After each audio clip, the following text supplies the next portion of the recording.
Right after pardoning Joe Arpaio, Trump just did something huge for Sheriff David Clarke. Donald Trump may be president now and working hard to try and put our country back together with his time in office, but that does not mean he forgets the people who got him there.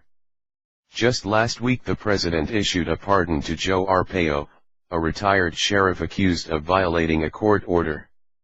Today, he gave a special gift to another cop buddy of his, Sheriff David Clarke, a great book by a great guy, highly recommended. Donald J. Trump, at Real Donald Trump, August 27, 2017. The president tweeted lefties hate Sheriff Clarke, mainly because he is a conservative black cop.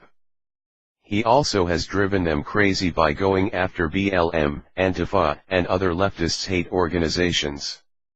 If you were not already aware, Clarke also was one of the first people to defend Trump's response to Charlottesville.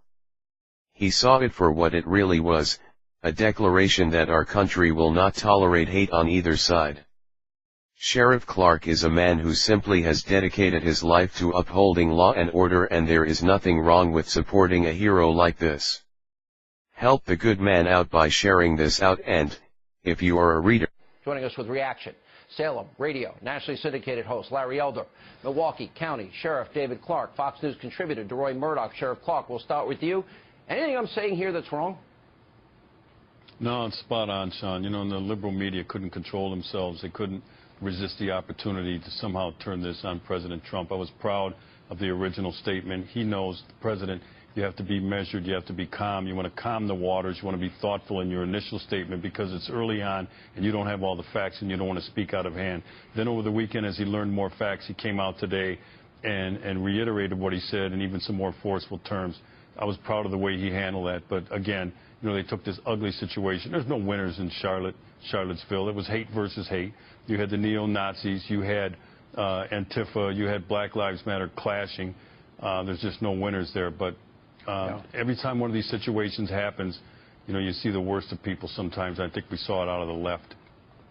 Larry Elder, we've known each other for going back a couple of decades now. Right. You have taken a lot of heat over a very long, successful career for pointing out a lot of the things I tried to mention in this monologue. Right.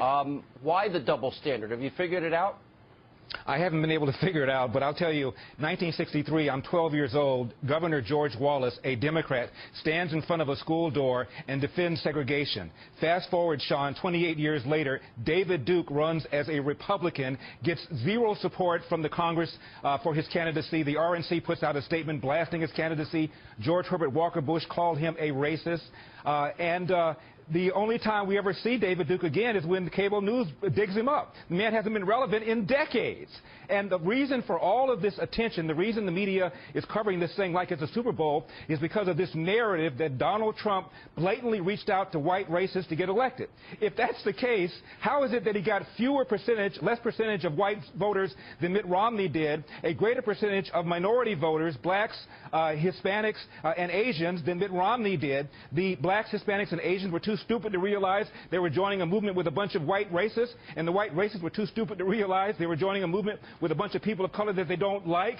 Come on. You know, DeRoy, am I right as I watched this weekend? And I just decided, I made a decision. I'm going to watch this. I'm going to absorb this. I took notes all weekend. I saw a media hit a new low, and it's like it happens, and they just wanted politically to bludgeon, politically I'm speaking, this president and tie him to this in spite of what he said historically, which they've never played, and in spite of what he said earlier this weekend. I think you're absolutely right. Here's a name you may not have heard very much throughout this controversy, James Alex Fields, Jr. He is the neo-Nazi who allegedly, because he's innocent until proven guilty in court, allegedly drove that car, ran into those people, killed a woman named Heather Heyer, a young woman of age 32, and I believe hit another 19 people who were injured, some of them very seriously. He's the one responsible for this mayhem, and yet the whole weekend it sounded as if Donald Trump were the person driving that car, smacking into those people. I think he probably could have avoided a lot of this controversy if he'd come out harder earlier on this, but nonetheless, you've seen exactly as you say, Sean, the media and and a lot of enemies of President Trump trying to blame him for all of this rather than putting the blame where it belongs, which is on a neo-Nazi driving a car into a pile of protesters. All right, stay right there. More with Sheriff Clarke. More Larry Elder.